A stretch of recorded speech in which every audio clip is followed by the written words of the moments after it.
Hello and what's up mga ka-anxiety. Another day, another video mga ka-anxiety.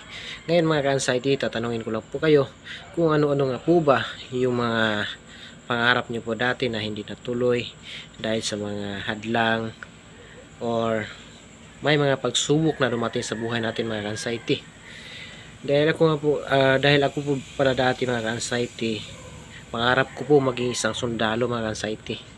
At nag-exam na po ako, pumasa, at tatawagan na po ako sa first call po nila mga ka-anxiety, yung update lang po mga ka-anxiety, yung about sa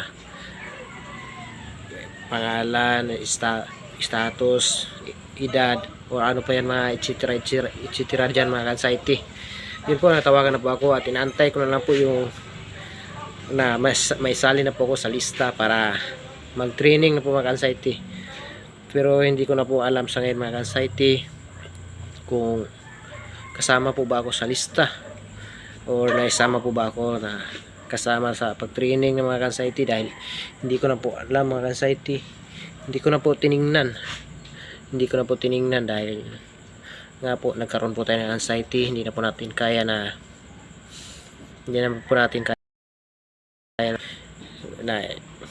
alam naman natin yung training ng sundalo, napakahirap at pagod at sobrang hirap mga ka-anxiety. Tingin ko talaga hindi ko na po kaya sa ngayon, dahil karamdaman ko po mga ka-anxiety na mahirap, mabilis ako hingalin, kabahan, at nahihilo pa rin mga ka-anxiety. Kaya po hindi po natuloy yung pagsusundalo natin mga ka-anxiety. Pero okay lang yung mga ka-anxiety, marami pa na pong paraan para tayo yung mga konti or makawala sa naman yung kahirapan natin ngayon mga ka-anxiety. Kaya mga ka-anxiety, patuloy pa rin tayo sa kung ano man yung gusto natin mga ka-anxiety. Hindi man yung mga yung first choice natin mga ka-anxiety, baka second choice, third choice mga ka-anxiety. Pero ngayon mga ka-anxiety, yung gusto ko na lang na malay natin balang araw makaahon tayo sa kahirapan.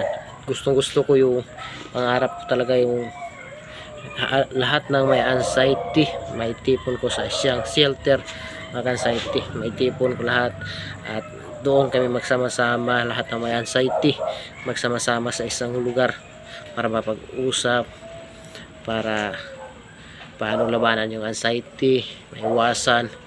Yun ang maganda mga ka-anxiety, yung magtipon-tipon. Maganda yun, gusto ko yung itipunin lahat ng may anxiety para may turo ko rin yung mga ginagawa, mga paraan upang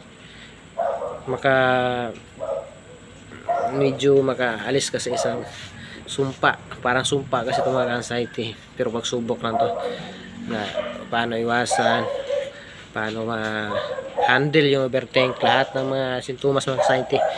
Yun ang gusto ko mga anxiety, ipunin lahat ng mga may anxiety, dahil sa totoo lang mahirap talaga ang may anxiety. Sa baguhan lang yun mga anxiety, sa mga baguhan mahirap talaga, pero kayang-kaya po, kayang-kaya natin to. Lahat ng may anxiety, kayang-kaya natin to. Tiwala lang tayo sa sarili natin at sa Diyos. At yun na po mga anxiety, maraming salamat po sa inyo, maraming salamat sa inyong suporta. God bless po sa ating lahat.